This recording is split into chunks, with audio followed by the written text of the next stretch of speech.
이 자리에 함께 하신 귀빈 여러분 대단히 반갑습니다. 동북아 평화경제협회 이사장을 맡고 있는 이해찬입니다. 한반도 평화와 동북아 전체의 번영을 위해 더 넓고 효과적인 방안을 모색하는 DMZ 포럼이 시작된 지 벌써 세 번째입니다. 올해도 많은 전문가들과 단체들이 참여하고 있습니다. 시간이 갈수록 더 짜임새 있고 풍성해지는 것 같습니다. 2021년 DMZ 포럼 개최를 진심으로 축하하며 참석자 여러분 모두에게 감사의 말씀을 드립니다.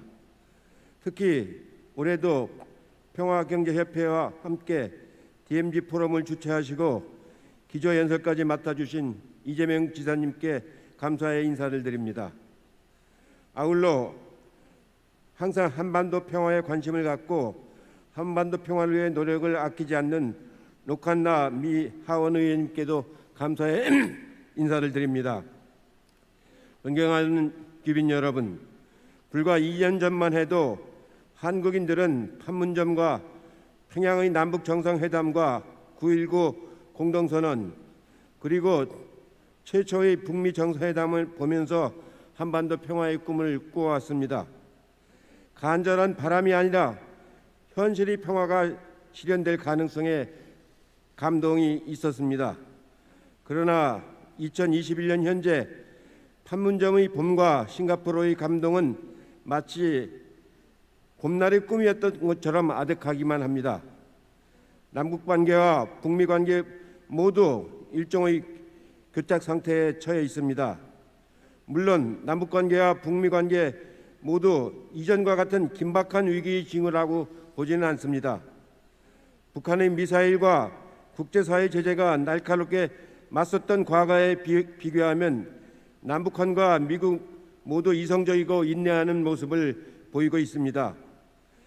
하지만 지난 4년간의 노력에 비하면 지금의 결과는 매우 아쉽기만 합니다. 지난 4년간 남북미 모두 여러 측면에서 관계 진전을 이루었지만 그 결실을 맺지 못하고 있기 때문입니다. 그럼에도 불구하고 저는 한국인뿐만 아니라 미국인들도 실망하거나 체념하지 않기를 바랍니다. 이 상황 역시 우리가 한반도 평화를 위한 기나긴 여정의 한 부분일 뿐이며 또 걸어온 길을 되돌아볼 때 이건 특별한 상황도 아니라고 생각합니다. 저는 한반도 평화를 위해 일생을 바쳐오신 김대중 대통령님을 모시고 오랫동안 한반도 평화를 향한 길을 걸어왔습니다. 그 오랜 경험에서 볼 때 한반도 평화는 일조일석에 이루어질 일이 아니라 오랜 축적의 결과일 수밖에 없습니다. 일견 헛돼 보이는 과정 하나하나가 사실은 한반도 평화로 가는 길을 만드는 길이라고 생각합니다. 바다를 향해 가는 강물이 작은 물줄기들을 모아 큰 물결을 이루어 가듯이 이 하나하나의 과정이 모이면서 우리는 마침내 한반도 평화라는 큰 대양에 이르게 될 것입니다. 그것이 제가 아는 한반도 평화를 향한 길입니다. 존경하는 내 귀빈 여러분, 올해 DMZ 포럼 주제는 새로운 평화의 지평을 열다입니다. 참으로시 적절한 주제라고 생각이 됩니다.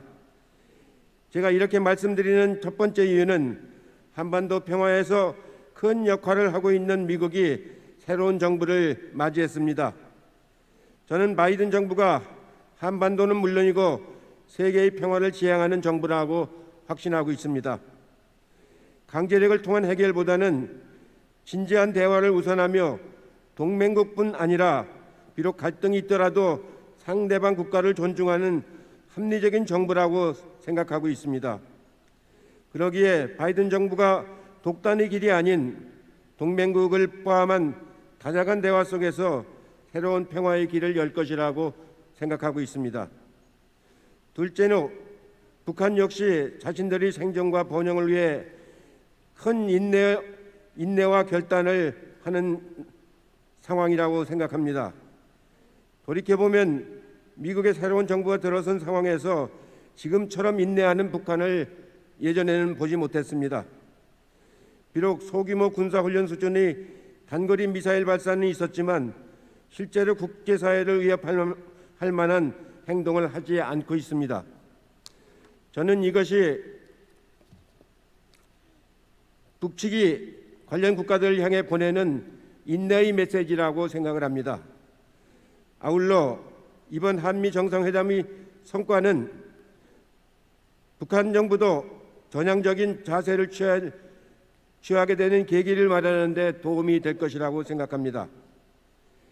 마지막으로 문재인 정부는 여전히 한반도 평화를 염원하고 있고 기회만 있으면 열정적으로 한반도 평화를 위해 나설 준비가 되어 있습니다. 판문점의 봄을 이끌었고 북미 정상회담을 주선했던 문재인 정부는 이제 1년간의 시간을 남겨놓고 있습니다. 1년이면은 적지 않은 시간입니다. 지금부터 1년 새로운 평화의 지평을 열기에 결코 부족하지 않습니다. 한국과 북한, 미국 정부 모두 새로운 평화의 의지가 있으면 시간과 기회도 있습니다. 남은 것은 시간을 앞당기고 뛰어넘는 진정성 있는 대화와 열정 가득한 실천뿐입니다. 저는 항상 한반도 평화의 문제는 두 가지 축을 중심으로 보아야 한다고 말씀드려 왔습니다. 하나는 역사를 관통하는 통시적인 수직축입니다. 남북한은 지난 76년간 분단과 전쟁을 겪었고 갈등과 대화를 반복해 왔습니다. 하지만 모두 분단 극복을 위한 염원을 공유해 왔습니다.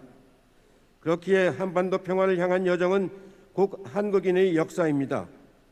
동시에 70년 한미동맹 역시 통시적 수직축의 핵심적인 부분입니다. 한국과 미국은 한국전쟁을 같이 치른 동맹국이며 한반도 평화의 이해를 같이 하고 있습니다.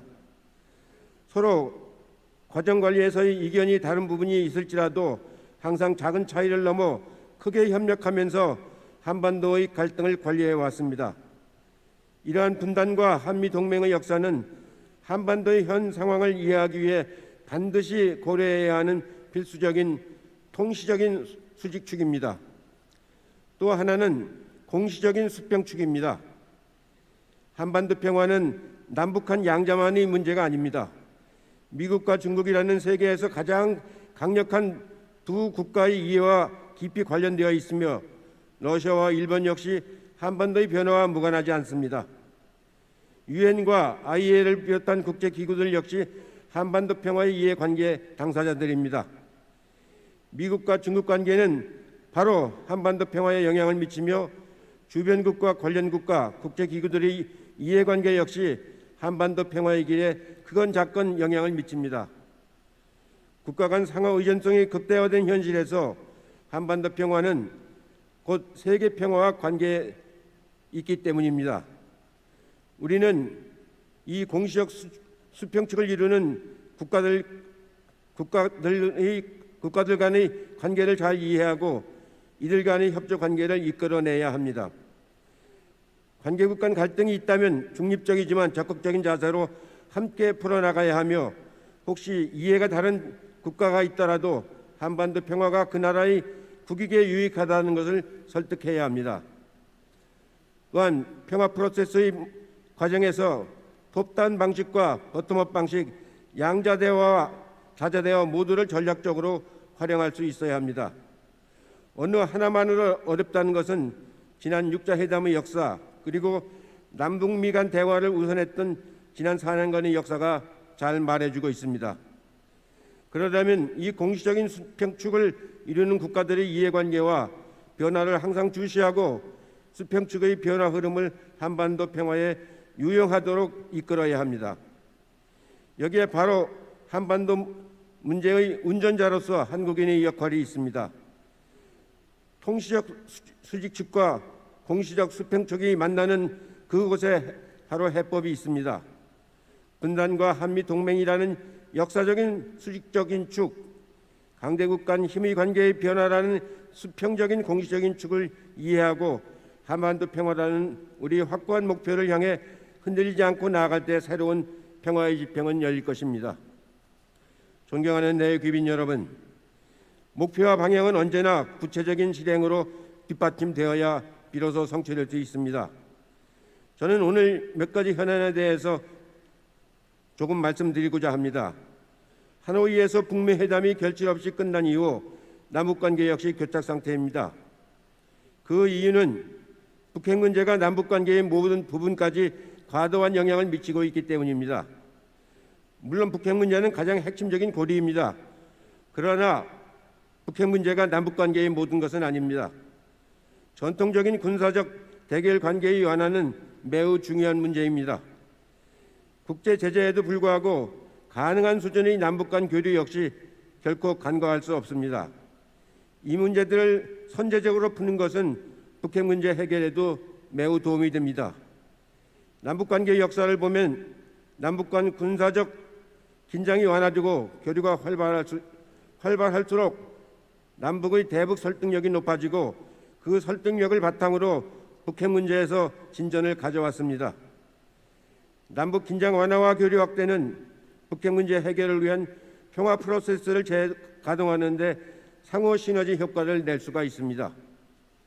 한국은 좀 더 담대한 대북 교류 협력과 긴장 완화 정책을 제안하고 실행해야 합니다.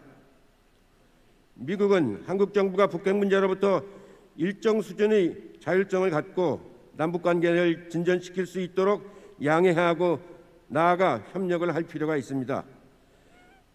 북핵 역시 북핵이라는 핵심 고리 해결을 통해 한 번에 모든 것을 얻으려 하기보다는 가능한 부분부터 긴장 완화와 교류 협력에 나서야 합니다. 구체적으로 우선 남북은 9.19 평양 공동선언과 군사 분야 합의서 이행을 적극 추진해야 합니다. 물론 9.19 이후 남북 간 접경 적대 행위는 거의 없었고 한국 정부는 여러 어려움에도 불구하고 대북 전단 문제를 평양 공동선언의 정신에 따라서 해결을 했습니다. DMZ GP도 일부 철수했습니다. 이런 소극적 이행을 넘어 비무장지대의 평화지대화 그리고 서해 해상의 평화 수역화 그리고 군사적 신뢰 조치 강구를 위한 고위급 군사회담과 상호 군사훈련 참관 등은 북핵 문제와 연관짓지 않고 실행 가능한 일이며 북핵 문제 해결에 못지않게 남북 모두에게 안보적인 실익이 있습니다. 교류 협력 분야에서는 우리 정부가 수차례 제안했던 방역 및 보건, 의료 분야 협력을 보다 적극적이고 담대하게 진행을 해야 합니다. 특히 코로나19 상황은 북한을 비롯해서 어느 나라도 홀로는 해결하기 어려운 일입니다. 협력을 통해서 극복을 해내야 합니다. 요즘 북한이 대중국 교류를 조심스럽게 추진하고 있는 듯한데 그럴수록 한국의 앞선 방역 노하우와 여력이 있는 방역 물품의 인도적 제공이 매우 유용할 것입니다. 비록 코로나19 상황으로 인해 이산가족 직접 상봉 등 인도적 교류 협력은 진행하기가 어렵겠지만 언택트 시대에 맞추어 화상 상봉 등은 지금도 당장 가능합니다. 저는 우리 정부가 그리고 국민 여러분께 성심성의껏 담대하게 남북 간의 인도적 교류 협력을 보다 구체적으로 진행해야 된다고 생각합니다.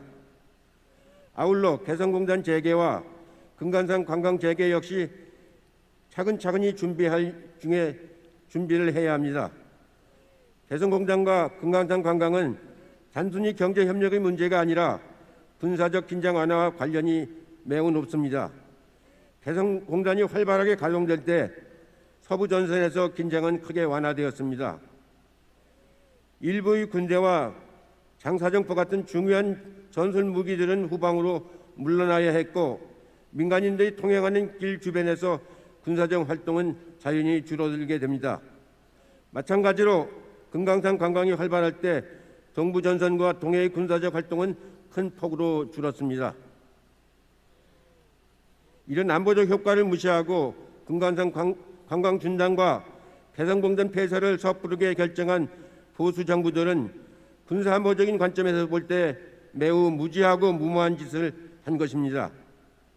좁은 시야와 근시안으로 대한민국의 안보 상황을 더 위태롭게 하고 북핵 문제의 해결을 어렵게 만드는 실책입니다. 이런 이념적, 감정적 태도에서 벗어나야 합니다. 경제적 교류 협력의 측면뿐만 아니라 군사안보적인 측면에서도 이 두 사업의 재개가 주는 효과를 한국은 물론이고 미국과 한반도 주변 국가들은 직시할 필요가 있습니다. 물론 작금의 북핵 상황 그리고 코로나19 팬데믹이라는 세계적인 재난 상황에서 두 사업은 당장 추진하기 어려운 일입니다.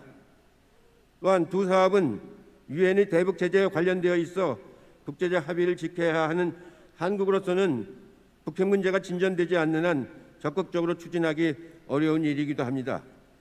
그러나 손 놓고 기다리고만 있는 것과 조금씩 함께 해결 방법을 찾아가는 것은 전혀 다른 일입니다. 저는 두 사업의 재개를 위해 남북미 간 진지한 협의를 촉구하는 바입니다. 마지막으로 한마디 더 말씀을 드리겠습니다. 저는 북핵 문제 해결이 이렇게 어려운 근본적인 이유는 상호 불신이라고 생각합니다.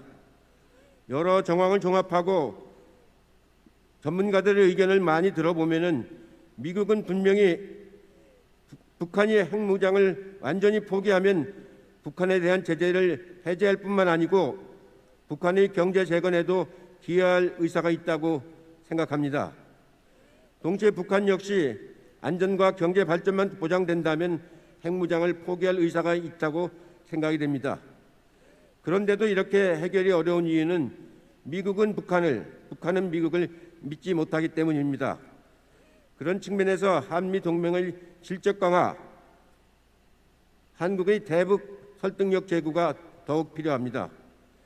북한과 미국 사이에서 양제를 중재할 수 있고 미국과 북한의 불신을 조금이라도 녹일 수 있는 아이디어를 제공하고 실천할 수 있는 나라는 한국이 유일합니다.